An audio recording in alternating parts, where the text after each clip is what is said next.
Nathalie Marquet-Pernaut, la femme du défunt Jean-Pierre Pernaut, participe à la saison 2 du jeu télévision Les Traîtres sur M6. Et elle le fait en famille, avec son fils Tom Pernaut.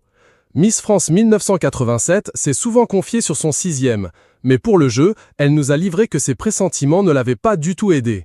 Elle nous a aussi parlé de l'expérience de tournage en duo mère-fils. Une publication partagée par M6, @M6 officiel. Quand on lui a demandé si elle avait su décrypter les possibles mensonges de son fils pendant le tournage, elle a répondu simplement « J'ai cru que je savais, mais en fait, je ne sais rien ». Puis, Nathalie Marquet-Pernaut nous a avoué « Comme j'ai cru que j'avais beaucoup de pressentiments, mais mes pressentiments ne sont pas comme dans la vraie vie, on voit bien qu'on est dans un jeu et que l'esprit est vraiment enfermé. Psychologiquement, on est dans une cage, on finit par faire n'importe quoi, parce qu'on pense avoir la bonne réponse alors qu'on est complètement à côté. Et je suis sûr que les gens qui vont être devant leur télévision vont se dire « Mais qu'est-ce qu'elle est conne, elle a la réponse devant ses yeux !» Nathalie Marquet a reçu un signe hallucinant de Jean-Pierre Pernaut lors d'une date particulièrement symbolique. La veuve du journaliste raconte ce moment poignant. Elle s'est ensuite confiée sur ses dons dans sa vie quotidienne.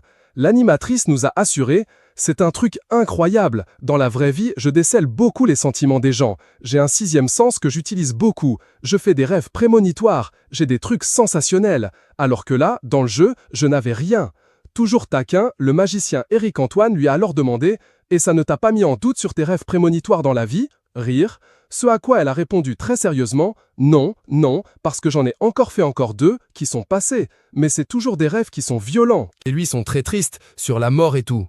En général, quand je suis devant une personne, je sais si elle est bonne ou si elle n'est pas bonne. Mais là, c'est un jeu, donc ça ne fonctionnait pas du tout. Participer à un jeu basé sur la trahison avec son fils peut comporter des risques. L'ancienne reine de beauté a assuré sur le ton de la rigolade « Non, Tom Pernaut, NDLR, savait très bien qu'en faisant ce jeu, que je n'étais plus sa mère. » Rire. On s'était dit avant de rentrer dans le jeu et on sait qu'on s'aime d'amour.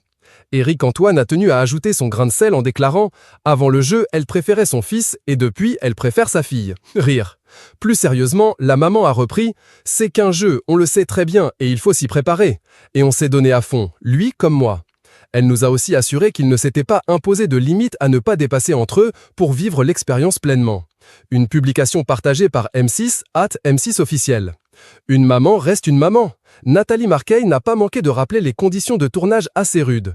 En effet, les 10 jours de tournage ont eu lieu dans le Cantal au mois de mars, et les températures pouvaient atteindre les -4 degrés. Nathalie Marquet-Pernaut s'est tournée vers son fils et lui a rétorqué « Et toi qui étais en short ?»